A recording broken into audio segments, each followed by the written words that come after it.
see, that's what real pain does. Oh yeah, I'm feeling you, baby, but what I feel ain't love. Yeah, I might tell you it's yours, but nah, I still ain't hers. And she just calling you daddy, ain't know what your real name was. Friends I feel changed up, and shit I still think of. Love got me mentally scarred, still trying to heal things up. We all started from the bottom, trying to build things up. But there's some dudes who love to hate, and that's some real strange love. I know some real gangsta niggas who still slang drugs. They got pills, can't bud, but they ain't got no love, and they ain't got no trust, cause those will be your downfall. Bro said, shorty bad, why you ain't keep around, dawg? Shorty say she bad, bad, she a bad bitch. She don't know the half, I'm a savage.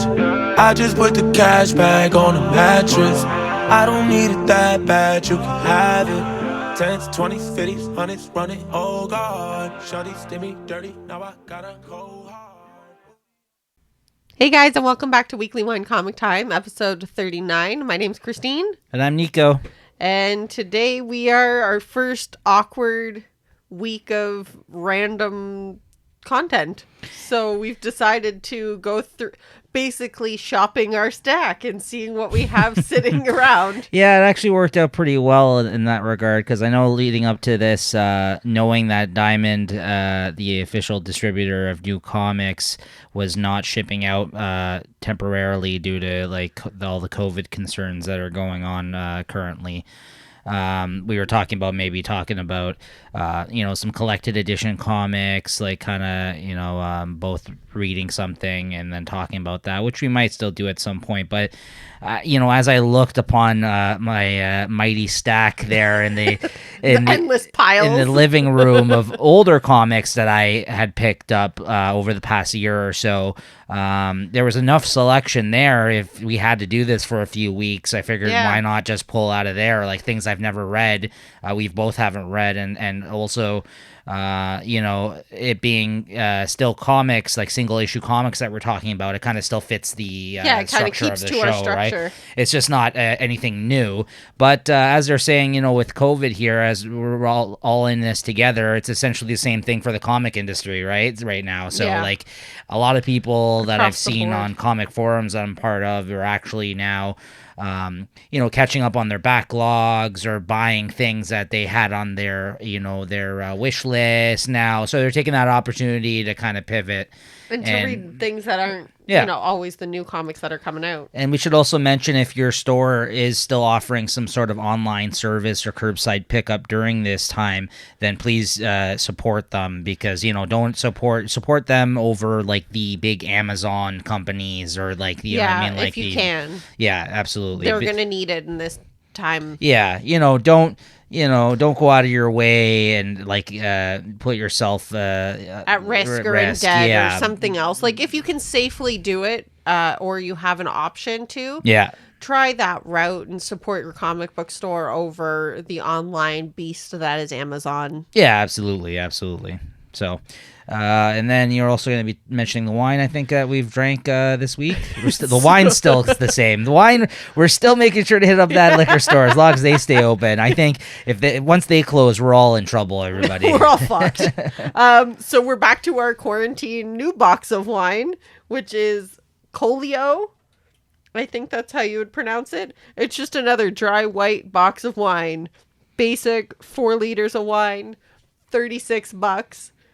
It's pretty basic. You can't really go wrong. It tastes good. It's refreshing. Yeah, it's like a table white wine. Yeah.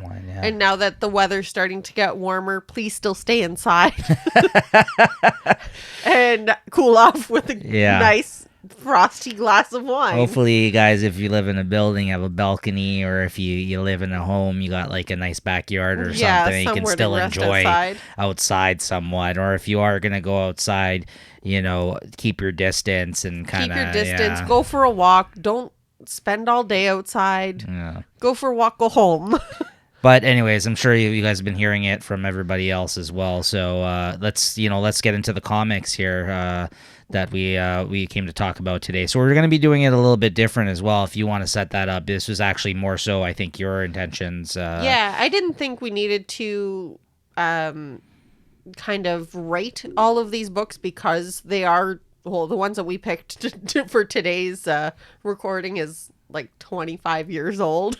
Yeah, some of them. Yeah. So, and that's also going to be the fun thing going through these piles. Most of the stuff's old. Some of it's new. But we're talking about things going back maybe into the 80s, even some of the things eventually 30-40 years eventually. So every week you're gonna see like a bit of a variety, maybe and not many repeats at all as we go on. Like there's some stuff like I have like the whole mini series in these piles, which we might kind of revisit if we read one issue of something and then maybe read the rest and come back and talk about it. But yeah, that's the fun thing about this, doing it this way, I think. So it's a chance to branch out, talk about some different stuff. And we're not looking to rate any of these either. No. Like you said, it's not new comics. We can pick a favorite that we enjoyed the most from this week, but I don't think we're going to really rate it. We're just going to have more of a conversation with it. Open discussion about it, because it's not like we have to revisit, hey, this happened a month ago and now let's talk about what the events that happened in these books. These are fucking old, so it's like spoiling something that's been out for years and years, right? So and the other thing is, like, it's not something that you feel the need to have to jump on or else you'll miss out. If something here spikes your fancy, you might be able to find it in a dollar bin when things come back. A lot of these you can find in the dollar bin, and or digitally. Issue hunting. Digitally you can probably find a lot of these things cheap too. Yeah. I was just thinking of the fun that it is bin diving. Hey, listen, I love that too. I'm just saying, if some people, they don't want to venture out right now, it's not like they're going to have bins to dive in. I didn't say. I said when things go back. Excuse me, being irresponsible. I said when things go back. Yes, no, I'm just joking. You can add it to a list. So you're going to get us started here then with the discussion? Yeah.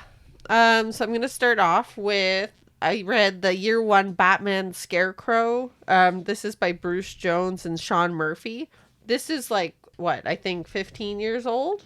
Yeah, 2005. Yeah. So Sean Murphy's art, well, that's the reason why I kind of picked this one, is because I saw Sean Murphy's name on here. Yeah, it's one of those 2 issues, oversized issue, prestige format stuff that the DC so it's used like to do. one story and 2 issues, it's like a thicker cardstock issue that DC used to do more so back then. Yeah, it's almost like a graphic novel. Almost, yeah. Just a little different. Yeah. So this one, basically, you kind of go through Batman. It's not even as much about Batman, like it is, obviously, but it's more about the Scarecrow. Yeah, well, I mean, that's why it's Scarecrow year one, right? Because, I mean, obviously it takes place, like, there is enough Batman in it, but it takes place in his world, but it's more of focusing on Scarecrow and his first year becoming a villain, and I mean, his backstory. Yeah, I mean, there's been a few different year ones. There's been Batman year one, Batman year two. Okay. The famous Batman year one, like that's one of the most famous Batman stories. Frank Miller, other than Dark Knight, he wrote that as well. But then that they went off to do Robin year one, and they did Batgirl year one. So it was like I guess thing. It was a thing. Yeah, it was a thing. So I think there was even a Batman year 3, if I'm not mistaken. I think there was 2. There's definitely 2. There might have been a third, because the second one. The second one is not as well regarded as the first, but the interesting thing about the second one is that it's the only like DC work, not the only DC, that's not true, but some of the DC work that Todd McFarlane, it was the one time he drew Batman prior to him going to Marvel, drawing Spider-Man, making it big off of that, and then going off to start Image with Spawn, right? So I actually didn't know that. Yep, he drew, I think, the last issue of that 4-issue miniseries. It's one of the most famous Batman depictions still is him with the big flowing cape, because that's what he ended up doing with Spawn, right? Like it's basically it is Spawn, like they're gonna be human. That Batman black and white statue line, that's the image that they've picked is his cover for that Batman year 2, I think, is that image with the moon behind him and everything. Right. Yes. I'm sure you've seen it. Yes. But that's what they've picked for that statue line. And that's like the only time he's drawn him. So you know what I mean? So they're banking in on that. That's going to be their 100th makes sense. statue in that line. Yeah. Anyway, sorry, go on. That's really cool. But yeah, so basically you kind of go on. I didn't actually know a lot about Scarecrow. I don't think I've read a lot of Scarecrow. All I know really with him is what's in the movies, to be honest with you. And you don't even get a lot of origin. Yeah, and that's what most people I would feel like. Even me, like I've read a lot of Batman, but I don't think he's got very many definitive stories that I've read, anyways. Yeah. Right? So yeah, I thought this was kind of cool, like how it did start off. Although, okay, the one thing that I thought was the most fucked up drawing out of Sean Murphy's art is well, I don't know if he tried to draw this baby fucked up. Oh yeah, but he cannot draw a fucking baby. Maybe he was supposed to look like weird though. I don't know. Oh my god, it looked like a man child. Like this face is like a 40-year-old man with like even his torso looks just, it's awful. I couldn't get over it. I sat there and looked at that for about 5 minutes, I think. I will say it was refreshing to see Sean Murphy's work at this point, because this is probably because like it's just like, oh, so you weren't always amazing, like, you know what I mean? Like it's good. There's nothing wrong with it. I've seen some of his earlier work, like maybe Joe the Barbarian by Grant Morrison, which was one of his earlier works with DC. His art on that no, but that's the thing. That's when he started to look like Sean Murphy. Yeah. This must have been done before that, because this looks a little bit more cartoony, this style, than I agree. Like he doesn't have especially the facial. And he did the inks on this as well. Yeah. You can tell like he's playing around with his faces. Like it's not to the point where we know the style of Sean Murphy, like where he eventually gets. Mm-hmm. But even this is more clean than what he actually ends up becoming too. Like this works a lot more inky now, a lot. But you know what I mean? Like this has a lot more clean lines, a lot less detailed. You know what I mean? So it's this isn't like Sean Murphy. It's like, but that's what I mean. It was nice to see, because while it still looked good, like I thought it looked good, it was just like it was. I've never seen something that looks like this of Sean Murphy. Like the other two things that I saw of his earlier DC stuff was Hellblazer, the John Constantine stuff, which again looks like what we know, kind of, right, and Joe the Barbarian. Yes. Like I had never seen something. This must be earlier, because his style is way different here. Like you could see shades of it, like what he would eventually become. What he picks up on. Yeah. I even think issue to issue he got better. Like you could tell 100%. In the second issue he actually more defined, and there's definitely some more scenes and more inking being done. I think that would lead to what we would think of his more style, line work, right? For sure. So I enjoyed it just looking at his art, just like seeing the progression. Yeah. Like if I were to like hold on to these, I would probably just keep it because it's some of his earlier work and it's interesting to see. But I think as a Scarecrow story, it was fine. That scene was cool. Yeah. There was some cool scenes in it. Like Bruce Jones, I think he's mostly known as a horror writer, or like at least his contributions to comics. There was a lot of touchy subjects in this. There was. The part that was weird is when Batman went and like he had to get help from some gangster, though. That was weird. Like he went like he's like he went and like seen some like guy from the hood who like had like a gun on his dresser. Like he like woke him up when he was like with his lady in his bed. Hey. He's like, go get us some coffee. And he's like, hey, you wouldn't be messing around here, eh? With your joint and your gun here on your nightstand or something. Like, you wouldn't be breaking parole or anything, would you? And like, meanwhile, the guy has been holding down a job and like going to school and stuff. Yeah, like and, he's actually been doing like really Batman's good for given himself him like a second chance, but like he's like, listen, man, I live in the hood. What do you want? Like, it was just like, it just seemed like an odd scene. I was like, I enjoyed it, but I was like, this doesn't seem like Batman-ish. You know what I mean? That's the thing about this. It was a very different Batman in this. Yes. Like, and I think that's a good thing and a bad thing at the same time. Like, it was interesting, but I felt like sometimes I felt very far removed from it actually being Batman. Yeah. I was just like, this is strange. The connection between him and Robin in this too was a little bit weird. And he looks like kind of like a kid. Yeah. And then he goes and hits on that chick in this, like one that he's trying to get information from, right? And he's like, pick you up at 8. And he looks like he's a teenager. Yeah, you look like you're 14. But that's supposed to be Dick Grayson. So, like, he could be, like, a young adult at this point where he's, like... Yeah, like early 20s or something. Right. But he looks 14. That's what I mean. So I think that maybe that's a failure of Sean Murphy. Maybe, depicting his age. Because he looks young. Oh, yeah. Yeah, like, he looks, like, young, like he... Like, what is it? Like, the Batman and Robin actual books. So yeah, I thought it was all right. I again, I think the treat for me was the Sean Murphy art. Right? Yeah. Like I said, it was interesting to see like this early of work from him. So Yeah, I did like the Scarecrow. Like we were saying, his past. Like I did like to see how, you know, his parents didn't want him. He actually got raised by his grandmother. Yeah. Who was like super fucked up to him. Yeah. And he basically like had this huge mansion, couldn't do anything. Like it was a very strange. Like she used to lock him up in. Yeah. They had a church on their property. yeah.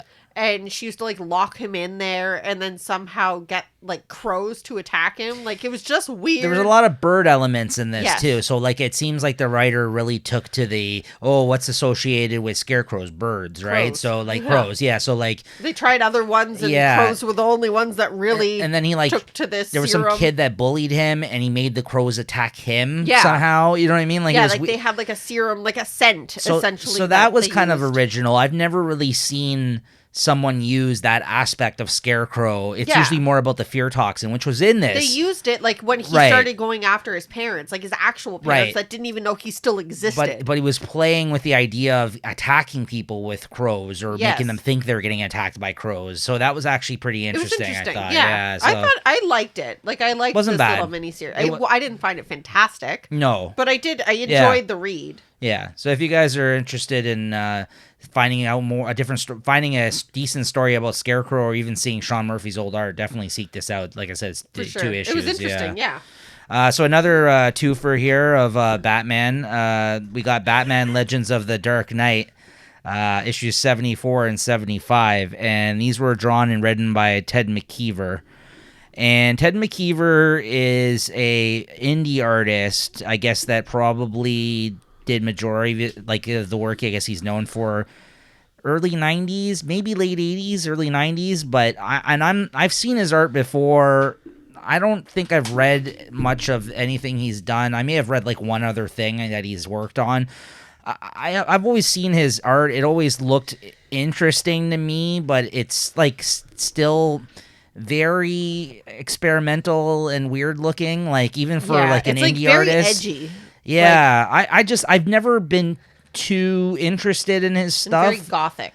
Yeah. But I love Batman Legends of the Dark Knight. This series is great. This one ran over 100 issues. It started in the 90s, and the good thing about this series is, if you guys have never checked this out, definitely you can find a lot of these in the dollar bins. That's where I got most of these. And not everyone is great. I kind of just cherry pick the ones of the artists or writers that I'm interested in. Right. But the cool thing about this was like it was like an anthology series where like big name artists or writers at that time were given a crack at writing a Batman story, and like Okay, so it's like a one and done or two and done type of yeah, thing. I think the longest arced ones were like 5 issues or Okay. something. Yeah, so you never got the same creative team more than for a 5 or 6 issue That's kind of arc. cool. And different storylines, I Yeah, would assume. it went from anywhere from 1 issue to 5 or 6, and that was the cool thing about it. So like I have like, I don't know, like 20 or 30 issues of this series. And all kinds of good people. Grant Morrison, one of his earliest things that he did, like with the Batman stories, was in this. Yeah. With Claus Johnson on art. Warren Ellis wrote a story, wow. 2-issue story, I think it was. Garth Ennis wrote a story. Like people that don't even really write Batman that Got like, a chance yeah. to do it at this time. Yeah, and that's the thing. You got interesting voices and interesting artists and writers on the series. And yeah, that's what this was, to say the least. It was very bleak, though. I felt it was very bleak. This is focusing on some guy who I guess he's like I don't know. He's got like he's got some sort of depressive State, issues and like his mental state, and he sees how terrible the city is that he's living in, and he takes it upon himself almost to become like a vigilante, like a Punisher style, and actually he wants to right wrongs that people are just kind of walking past, Yeah. and he sees like a crime going down. He wants to deal with it because he feels like no one else will do it, so I will. Yeah. So did you like his art style, Ted McKeever? Did you like it? Or I did. Yeah. I thought it was so crazy. It was good. No, I liked it too. This is what I'm Yeah. trying to say to you. It's unlike anything else. Yeah, that's what I mean. Like, so if you guys have never seen his work, I'd definitely. It's incredibly interesting. And I think the cool thing about this is if you like Batman, this is an easy way into his art because, Yes. like I said, I've never really read much of his indie stuff, but his indie stuff might not appeal to most people. Yeah. But this is like, hey, you want to see an interesting artist, like, unlike any other Batman stuff you may have seen. Check out this 2-issue series because it gives you a little taste of his art style, and if you like it so much, then it would make You might be able to go find something else. You may want to seek out his stuff because he's written and drawn a lot of his own things, right, including this. But I mean, obviously, this is a character that's Batman. So, but the cool thing about this too, I felt, was like whenever he saw Batman, he was like hallucinating him to be like a crazy creature, like kind of Batman. Like there's a lot of scenes where you see him in this where he's just like teeth and eyes, like and then like a grotesque. Weird face. To bring it into something current, it's almost like the smiling man in Gideon Falls, like just very disjointed facial expressions. That's the thing that kind of made me, like, obviously very different, but just the way the face was so like it's dysmorphic. all like gnashed teeth together. Yeah, and like very dysmorphic. It's not like a regular face, like a creepy smile or something that you would see in like a Joker. And then anyways, by the end of it, Batman goes to like, take him down because he sees that he's going around killing these people, and then he trips the fuck out and then envisions essentially that's what he does. Like, and then he envisions Batman as almost like a white knight who comes to his savior at the end of it and saves him from like this big automaton, like some big like it's like a robotic metallic type of that's creature. like in the Gotham underground and the sewer system where he like went this guy is on acid in this book. But that's the thing. I think he has some mental issues. I think we don't really even know what's real by the end of it, because I doubt he actually turned into this fucking knight. But you know what I mean. But it was pretty cool to see. No, but the cool thing about it was it gave this artist a chance to actually show off his unique artwork, right? So I dug it. I mean, I liked it, but it was very bleak. I will say that. Like a lot of the writing wasn't great. The art was interesting. It was all narrative. Yeah, but that's what I mean. There was he was conversation. droning on and on at some points, and but again, if you were in a depression state, that's kind of how your mental inner monologue would be. You're just kind of like, well, and then this is happening, and then that's going. Yeah, I just think of Ben Stein narrating it. That's what I mean. Like, it made it tough to read through at points, but he definitely captured that essence. So I get what you're saying. Yeah, I dug it. I liked it. I think it did take me a long time to read, I will say. Yeah. Those 2 issues took me a while. But very unique artwork. Very unique. I actually really liked it. Okay, good. Yeah, it sounds like you liked it even more than I. No, I dug it. I've always been, I wouldn't say turned off by his art, but I'm just like, it just, I don't know. Nothing really drew me to it other than the fact of it being so unique. Like a very specific type of story to go with that art. So like you said, Batman is already a dark character, so it fits. And like you said, it does help that we know that character to jump into a story. Yeah. Even if the premise sounds good, and you just kind of flip through that, like unless there's a character, and it had to be a character. It can't just be human beings talking. Right. Like you need to have some type of a horror aspect to it. Right. Yeah, it worked for this. I liked it. So yeah, definitely check that out if that sounds interesting to you. And even more so, like I said, any of the Legends of the Dark Knight issues, look it up online. You can probably see who did which issues, and then just like do what I do, just cherry pick ones that sound interesting to you, like and go based on the creative team, like because they're all going to be out of continuity Batman stories. That's like really cool. Yeah, I really didn't know that about those. Oh yeah, I got a bunch of them. You should check some of them out. Yeah, there's some good ones. So to lighten the mood a little bit, I'm going to go with Marvel Team Up. This is issue number 14. This is written by Robert Kirkman and Cory Walker, and this is Spider-Man meets Invincible. I personally have not read Invincible, but I know Niko is a huge fan. I love Invincible. It's my favorite thing Robert Kirkman's done. Yeah, so that tells you a lot, and it's on my reading list. It's Spider-Man being one of my favorite superheroes. Yeah, this is period. like the team up to make you excited. I loved it. I was gonna go vulgar, and then I figured I won't. This was so much fun. Like, it's just so crazy. Like, literally, Invincible just comes in in the middle of a fight between Doc Ock and Spider-Man, and just starts like punching the shit out of Doc Ock. Yeah. And Spider-Man's like, no, you're gonna kill him. Like, you can't do that. But the cool thing about this was it happened like issue 33 or 32 or something. Like in the actual Invincible series, he is facing one of his villains.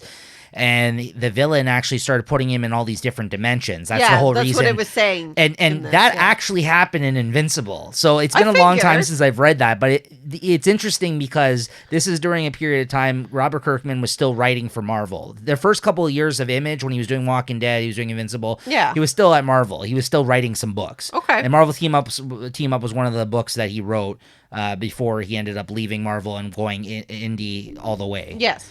So maybe he was there a year after this came out, maybe not even. So this is like one of the last things he had written for them. Okay. And so the cool thing is that he was able to do that crossover. But the cool thing was also he tried to loop you back into Invincible's world and trying to say, hey, if you want, one of those classic comic things, check out issue 33. Yeah, that's how it ended. Yeah. And then he gave you that little tease, like where you thought that Spider-Man was going to go to Invincible's world, and of course Marvel wasn't going to let him probably use that, right? Of course not. So it was kind of cool though how they ended it, but I think it was interesting because it's not just like, hey, let's cross this character over. That actually happened in the series, was like where he went into a portal. And then this was just a one and done story that kind of came out of it. He was writing both books at the time, so he was able to do that, Yeah. right? But I've seen that done so many times though, and that's not the case. Like they'll be like, he'll just show up and be like, oh, how did I get? And he'll make up the story just in the one issue as opposed to having it in both. Actually linked. Okay. Right. But in this, that happened. This was like out of continuity for Spider-Man, let's say. Yeah. Like Spider-Man, this kind of was just like a whoa. Yeah, type for anybody moment. who was reading Invincible at that time, they could have read the last issue of Invincible. He went into a portal, and then he came, and then you could pick this up, right? And then I think he even referenced it when he came out of the portal in Invincible. Okay. He may not said, "Hey, I was just with Spider-Man," but like I was in another one, and I met so-and-so. Whatever. Yeah, you know what I mean. Like so that was really cool because when he brought that up, really well done. I remember that villain doing that to him, and at the time, this isn't collected, I think, in any of the Invincible trades. I don't think so. Huh. So I think that's why I picked it up because I don't recall actually reading this. Yeah. But this is a hell of a lot of fun. Oh my god, when he meets the Avengers, I was dying. So there's one scene where Spider-Man's like, "Oh, you seem pretty trustworthy because, you're not like I don't think anybody would have said some certain line if you weren't a bad guy or something like that." And he's just like, let's go to the Avengers Tower. And they go there. They meet Mary Jane and Aunt May. And he automatically is like, how did you get this chick? And he was just like, no, man, like, you're actually pretty good. You're a good guy. You got a good sense of humor. Yeah. He's like, I can see it. And he's just like, whoa, somebody actually believes I can get this girl. And then they meet, like, the main Avengers crew, and he's like, wait a second, if you're going by Spider-Man, let me guess all their names. And he just comes out with the most ridiculous, Wolverine's Claw Man, and then, like Captain America's like Shield Man, Flag Man. Yeah, the best was Power Man though. Luke Cage. Yeah, Black Man. Yeah, he's like, let me guess, Black Man. And then after he leaves, Luke Cage is Black Man? Luke Cage is standing there mumbling that. Yeah, Fabio Man. Oh, for Thor, yeah. Like it was, and what's his face? Iron Man is Robot Man. Yeah, because he's calling all of their names like lame, right? Because Spider-Man he thought was a lame name. Yeah, that was hilarious. He didn't like it. Oh my god, I was dying. I loved this. It was so much fun. Yeah, it was a fun one and done for sure. If this is more of what Invincible is, I will read it. Yeah, I think that the funniness and the fun part of it, although Invincible also gets dark, as Robert Kirkman tends to do as well, but I think it definitely has the same like and like that's what I mean. I think some people have compared it to like older Spider-Man type comics and stuff like that. Yeah, I think you definitely enjoy it. So track that down or check out Invincible. Yeah. Honestly, You won't be missing out. Yeah, no. Or you are missing out if you don't. Yeah, I got what you meant. I'm glad somebody does. You won't be missing out, yeah. Next up, I got Pitt, #1. We're entering the extreme 90s right now, everybody. The extreme 90s. This is, as it says on the cover, the Rippin' first issue. This was written by Brian Houghton, whoever the hell that is. And but let's be honest, during the Image days of the 90s, everyone was just looking for the artists, and he got top billing in this, and that's Pencils and Inks, Dale Keown.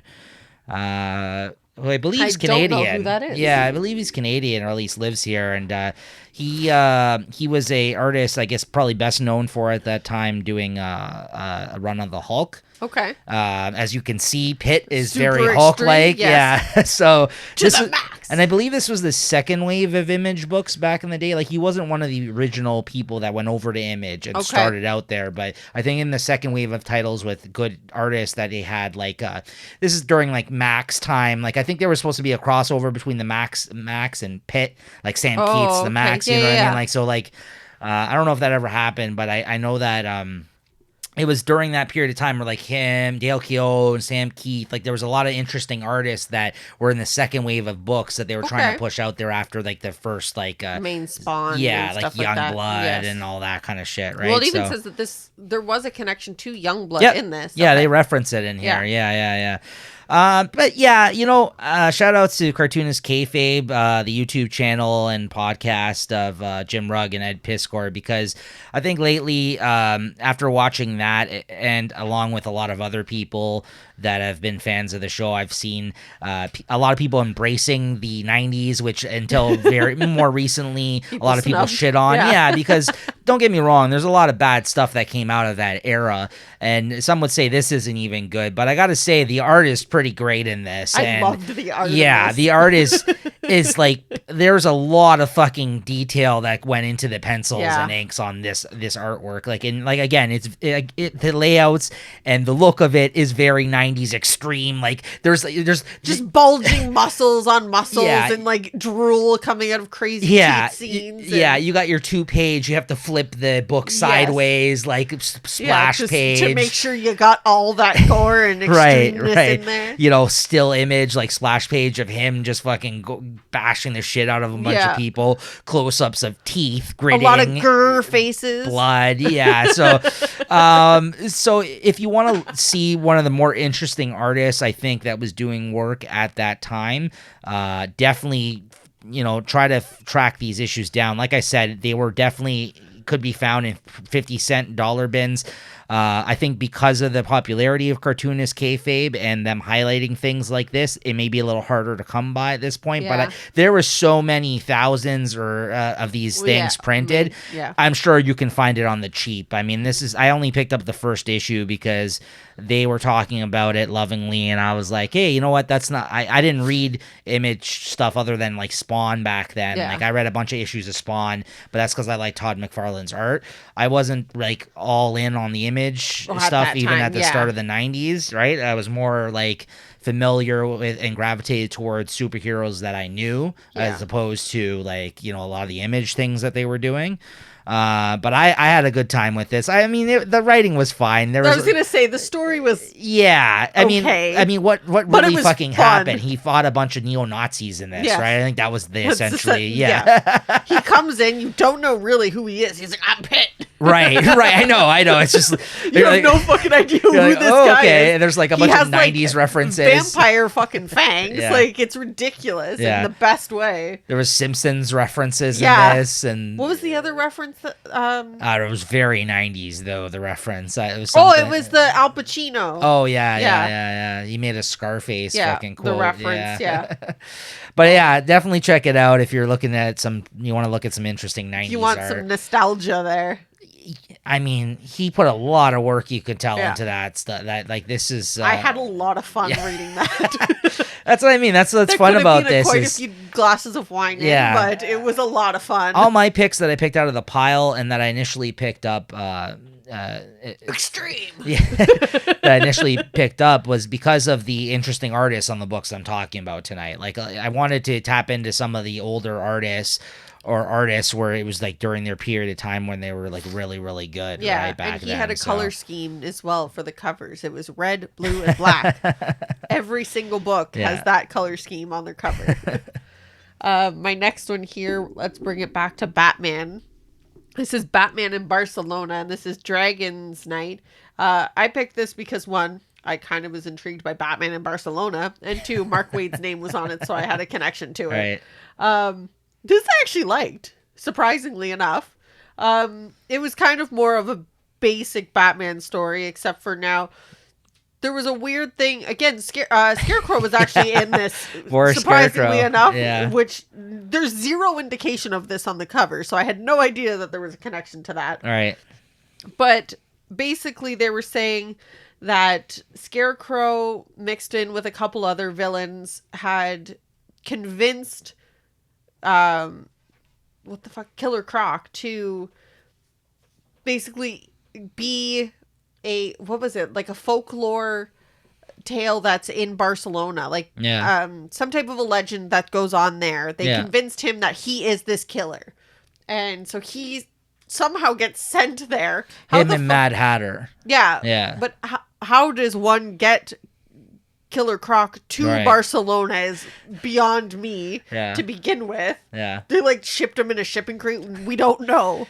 But they find out that Batman finds out that he's there, and basically he's killing one woman a day or a week or something like that. Every evening he's killing somebody else. Yeah. So he's going over there to stop, and of course Bruce Wayne has connections there with the hoity-toity people all of a sudden. I was going to say what was interesting about this was, and I was thinking about this while reading it, I was like, is this before Batman Inc? Because in Batman Inc by Grant Morrison, that's when he started really establishing the idea that there was different Batmans and different places for Batman all over the world that are set up, like if he were to go there. Oh, yeah, Batman. And then in this issue, you actually see the Batman and Robin ad, which was the first series that I guess came after some of Morrison's Batman stuff and predated Batman Inc. So I was like, oh, this is interesting. So Mark Waid was already playing around with the idea that he had because he had like his motorcycle there. He has like a bat cave there. Yeah, he had his own section there that he kind of camped out and was able to go there. I'm not going to credit that to him, but maybe like he was already in the works of like playing with this idea. Yeah. So, because this is just Morrison, a one shot. It's around the same time, right? Yeah. So I don't know. I thought that was interesting. Could have been like a precursor to start laying the breadcrumbs there. The other thing I want to mention in all of these, the ads are fantastic. I miss old ads. Looking at those is a flashback. But yeah, like you got a lot of ass kicking and Batman Killer Croc type fighting. And then you find out that Croc Rock actually wasn't under the influence of... Croc Rock? That's a bar that we know, yeah. That's our local bar when we can go to those. Yeah. Oh, fuck. Killer Croc. What the fuck? Oh, yeah, he couldn't be influenced by Scarecrow's formula. Yeah. Fuck, I'm done. What did you think of it? I thought it was all right. Yeah. It was good for what it was. Yeah, I didn't feel it was exceptional though. No, the artist was fun. I'm not familiar with the artist. I didn't say that. Yeah. Diego Olmos. Wow, I'm on the fucking ball today. Yeah, I don't know if he's an artist from Barcelona. Maybe that's why they. Maybe I actually didn't mind the art. Yeah. It was fine. Yeah, it was fine. It was fine. Yeah, like you said. And then next up, I got the Punisher Warzone #1 with its awesome 90s die cut fucking cover. That was pretty So fantastic. It's die cut. There's like a cut in it. And then if you flip it, like through the cut, you can see like the Punisher skull. And then if you flip it, you got this awesome 2-page spread scene of the Punisher taking out his gun, and he's like oversized, and you see all these people getting shot underneath the skull. And on the actual cover, it's also a 2-page kind of spread. It even is on the back cover. Yeah. And on the back cover and the front cover, you just see bullet holes and bullet fucking casings galore everywhere, flying all over the cover. And he's got 2 Mac 10s that are massive coming out of a trench coat that looks like a fucking Batman's like cape. It's so awesome. The collar is ridiculous on it. So if you guys heard our recent episode, it may have even been our last week's episode with our last diamond shipment, we talked about the newest issue of Action Comics and how disappointed we were with the art on that particular issue. Even the issues previous this is the same art team. This is John Romita Jr. and Claus Johnson at inks in the 90s. I think this is probably 92. Let me just check right now. I'm trying to see. While reading it, I actually had to ask Niko. I'm like, hold on a second. Yeah, 92. Is this the same person? He goes, yep. I'm like, I don't want to make a fool out of myself because I do that enough. But you're not the best with names, yes. But I fucking love his art during this time period. This is why awesome. I love John Romita Jr. This art, this cover, first of all, I think is iconic. If you were a fan of the Punisher or comics back then, like this doesn't get more badass than this cover. Yeah, but I mean, like after this, like I recently read. Maybe not recently, a year or two ago, they came out with these omnibuses of the Dan Jurgens Thor run, and the first Omni is made up of this same art team as John Romita Jr. and Claus Johnson, I think, doing the inks most of the time on that book, and it looks awesome. Like and here's the thing with his art back then, like it's not like perfect. Like a lot of people are like oversized or blocky still, like things that we know John Romita's art to look like, but just like how over exaggerated the shit that some of the things that it worked. No, but that's what I mean. And with the Claus Johnson inks, it just complements it so well. There's a double page spread again where you got to flip it sideways in this book, where he's just standing over somebody blasting them with his fucking huge gun and trench coat again. Yeah. And like he's got like this look of like disdain on his face. He's just like disgust. Yeah, like who look, are you? Look at this fucking piece of shit I'm gonna shoot here. And just like it looks so awesome and the coloring on it. Oh the man. The shading and everything. It's almost like a Sin City type. It just has the yellow accents on that one. Yeah. It is like that. Yeah, the inks and the blacks, the way he's using very them dark, in that scene. Yeah. Like look how big there's that bad guy in this whose name's like Shotgun. His name's literally Shotgun, and he's got a fucking gun that's twice the size, like almost half the size of him. Yeah. It's and he's sitting there, he's holding it with one fucking arm. Like he looks like the Terminator. He walks in, he's got like the glasses and the leather fucking jacket. His thighs are bigger than one human being. See, now this is why some of the 90s stuff is fun though. Oh, like, yeah. And like you just have to embrace this. Yes, though. yeah. And it was fun. It was a fun issue. Like he has some issues with microchip. Like, you know, the guy gets him all his weapons and shit. He feels like he's sneaking behind his back and he can't trust him, and he finds out he was actually just going to talk to a shrink because because of his dead family.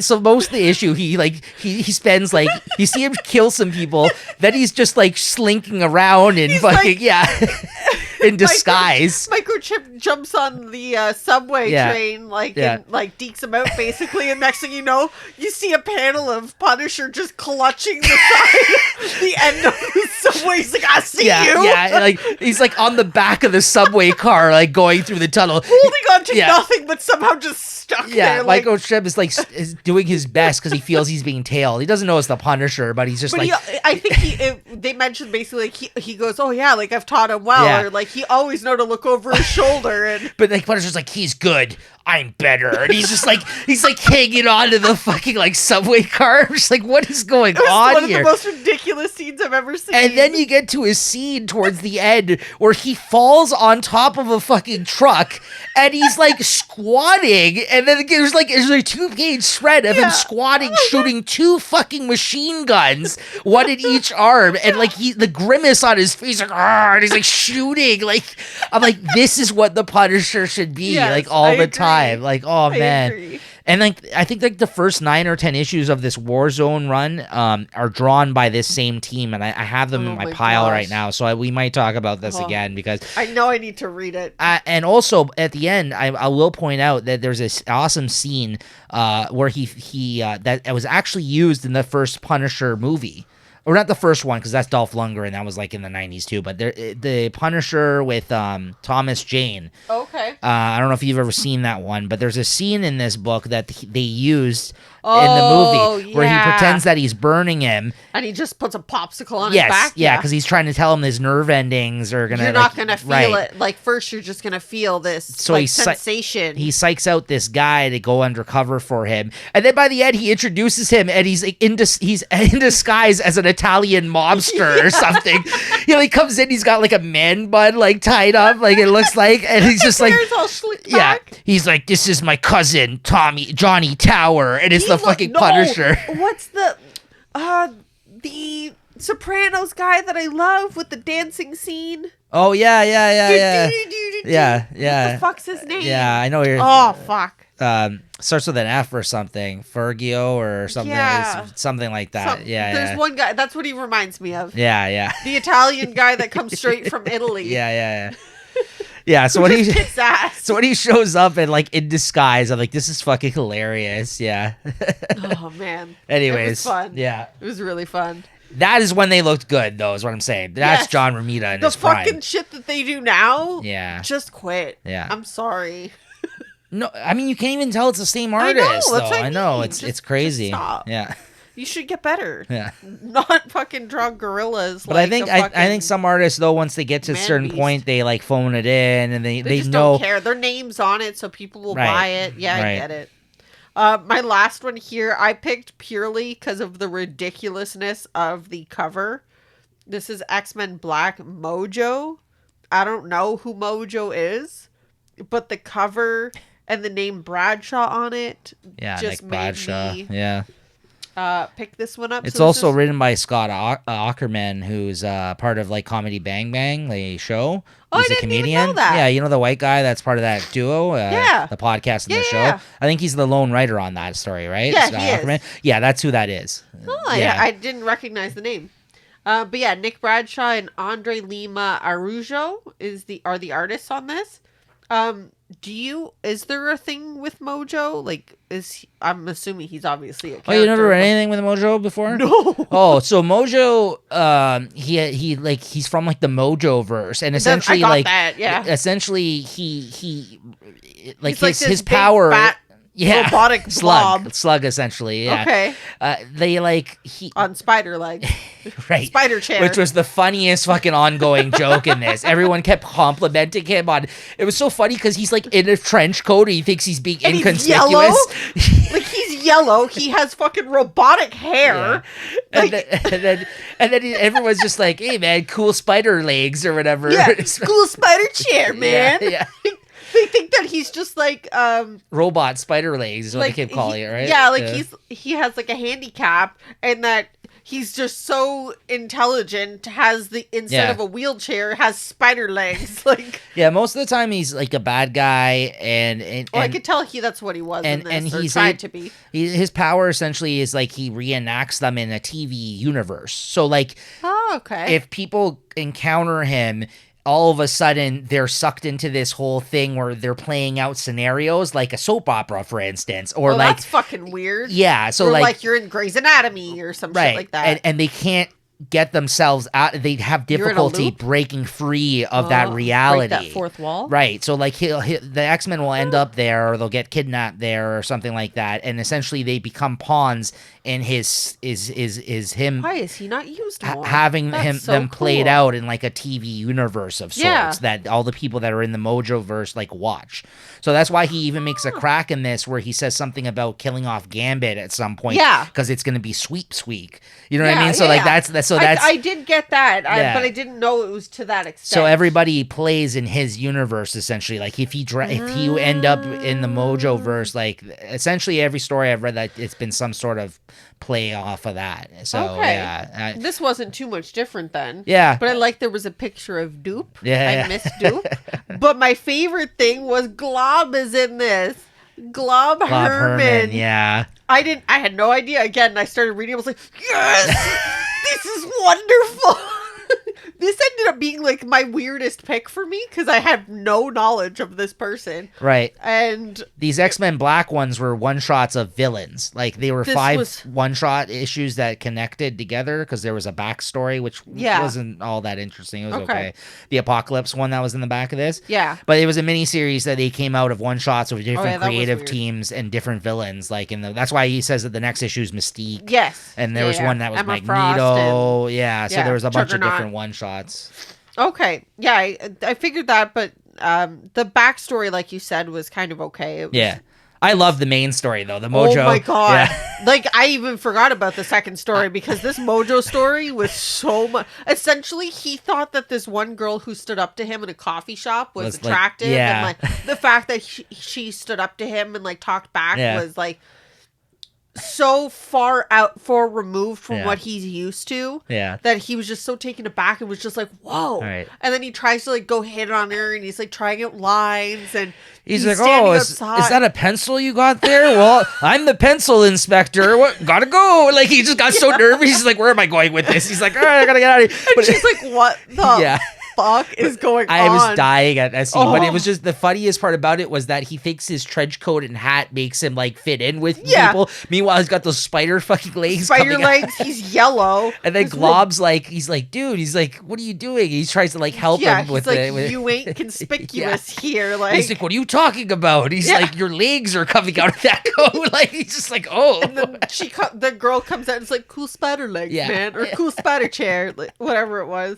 Oh my! This was so much fun. And the art was great. Bradshaw only drew like half of it, but the art was really good. Lima Arejo, the other artist, his style is close enough to Bradshaw's that and I like his art a lot too. So it looked really good. I did not want this to end. Yeah, it was fun. It was a nice little fun one and done with Mojo, and I do like the character. So he was just so taken aback. He was so sad at the end. Even better, Lob Herman was in it, which like you said you love. Oh my God! That was a treat. Yeah, that was just the part that made me sad was like when some guy he's like, get away from me, you freak, to Glob Herman. He's like, well, that wasn't nice. And then like Mojo gets so mad. He's like, you're gonna let that person talk to you that way? He's like, oh, I don't try to let it bother me. He's like, everyone's I just try to. Everyone else here is very pleasant and he's like nice. waving to some people. Like, hello, like, how are you today? And this guy's like, ugh, freak. He's like, oh, yeah, I hope you enjoy your day. Yeah. And he's just kind of like, ho hum. I liked how he said that. He's like, well, it's like Xavier taught us. He's like, if you're nice to people, they won't know what else to do or something like that. Like they'll eventually come around or something. Yeah. It was nice. Oh man, I liked it. I thought it was really good. I thought that it was such a treat. I had no idea what to expect. And him being a comedian, he actually, I think, wrote a good comic story, and it was funny, right? So it worked for me. Okay, and then last off today we got SNIKT. With an exclamation point, which I think is fitting because the creator, who I can't fucking say this guy's name, I'm gonna have to look it up and hear someone say it. This is Tsutomu Naihi. He's a manga artist, most known, I guess, from Blame, which is or Blam, I guess it is in Japan, but it's spelled BLAME. And it's got an exclamation point on it. So the fact that this is Wolverine, SNIKT, right? I thought that was pretty funny. It's very on brand. He's also did Knights of Sidonia, Biomega. Not so much on brand. Biomega. And right now I think he's doing Opossums, which I actually just talked about on my most recent episode of Trade Talk, where I talked about a bunch of volumes of manga. So. Shameless promo. But I love his art. He's a manga creator I just kind of got put onto maybe a year or so ago. I think like his stuff is again very like inky and messy and gothic kind of looking. I would unlike Ted McKeever we talked about earlier, but I really like his art style, and this is a miniseries that he did for Marvel Comics. Probably the only thing I think he did for like big 2 comics outside of manga. But this essentially was like reading Blame just with Wolverine. Like this feels and reads and looks exactly like a manga of his would. So if you're a fan of his manga, definitely check this out because it's him on art. It's in color. Which you don't see many pages usually in manga of color, color work. Yeah, unless it's like a specialized issue, book or something. And it's got Wolverine in. So if you're a fan of any of those things, definitely check this out. In Blame, it's essentially like it's like all these people that are stuck in like this endless structure. a lot of his settings are like post-apocalyptic wasteland things with zombie-like robot creatures. I got that. I So- flipped through Blame just to see, Right. because I did not know anything about Right. this. But Niko showed me the book that he had there, and yeah, I was like, oh, okay, yep, I see the similarities Right. here. And that's exactly what this was. This is Wolverine being taken to zombie robots. Yeah, some like weird girl just approaches him and she's like, "Okay, come with me." And she like warps him to some world to like help her, but somewhere along the way he lets go of her arm and he he gets panics or something, and he's like, "No." Right, he separates from her, so he gets flung somewhere else in this world that she brought him to, and she was bringing him there for him to help. And then before you know it, he's fucking throwing down with all these like weird like constructs, like these weird zombie robot like creatures. They were very interesting looking. And he's in some sort of a barren wasteland, which again is all themes and the creatures that he's fighting with are like a creature straight out of Blame. So I just really dug the artwork in this. I liked that he was doing something that was in the Marvel universe, but it felt like anything I've ever read by the creator. So it's not original in that sense. It's not like he came but he brought what he does to Marvel Comics, which is right? really cool. Right. Yeah. And you don't see many manga artists do that. that world. And it read very quick. It was just a lot of action, a lot of like movement and storytelling.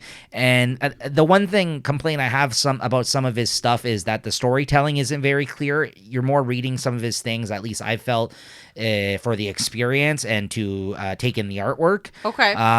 Some of his dialogue and storytelling is a little confusing at times. Again, you don't really understand why all this shit is going on in this you're just kind of first thrown issue. in here. But the experience was good, right? Yeah, So I enjoyed it. Like, I actually, as soon as I finished this, I was like, do we have the rest of Right. the series? 'Cause I could continue reading this. So I dug it. Again, this is a very interesting, unique artist. Like a lot of the other books that I've talked about today are like cool artists from books, and this was done in the 2000s. So if you can find this, track this down. It's a 5-issue miniseries. This was just the first issue, but if you're a fan of his art or his manga, definitely seek this out. I don't know if there's like a trade paperback of this. There must be. I've never seen it. I was happy enough to find these issues. I was like, oh, this is really cool, right? Because I love Wolverine, I love the X-Men, and the fact that he actually did something. It was kind of cool. Yeah. So definitely seek it out. But you dug it too, right? I had fun with it, yeah. I thought it was really cool. Like you said, when I read this, I didn't know that he was, a manga artist, and I should have known by the name, but I really didn't. I like you said, it's the post-apocalyptic, crazy type of creatures and this robotic, decrepit thing that's trying to kill him that you have, like you said, you have no actual storyline to tell you what this is. You just know that he got lost in transport somewhere. Well, a lot of the times, like the creatures that he has in his stuff, I feel like are like diseased beings by like nanotechnology. Like they're like tech fucking like they've been zombie. It's like eroded. Whatever they call like the disease that's like a technical disease though. Like it was like, you know what I mean? Like like nanobites. Or yeah, some sort of something like that. I know there's a specific word that you're trying to get to. Yeah, and I'm not exactly. helping you with it. That's all right. you rarely do. Every once in a while I shine, not very often. But no, come on. We had fun talking today, so this was good. I enjoyed that. That was a little different than our normal, I think, rundown of books. Like you said, a little bit more of open conversation, a lot more variety probably than we've been talking about lately on the show, right? Because there's only so many times you can hear us talk about the Flash, right? So, right? So true. I know there was like 3 Batman books still that we talked about today, but they're all different. I got a lot of different Batman books in that pile, by the way. I know. Okay, so we will see you guys next week. And I think we're gonna end up doing the same thing. I've already picked out my 5. I know you got to still do that, Christine. Yeah. So yeah, take a moment to maybe, like I said, seek some of these things out if they sounded interesting to you, or catch up on your backlog, guys. Take a moment. Let without us know all what the you're new. reading. Yeah, I'm actually really interested to know that. I actually would also like to know that. Not that I need more things to read, No, but he does not. but yes, tell us. All right, see you guys next week. Thanks. Bye.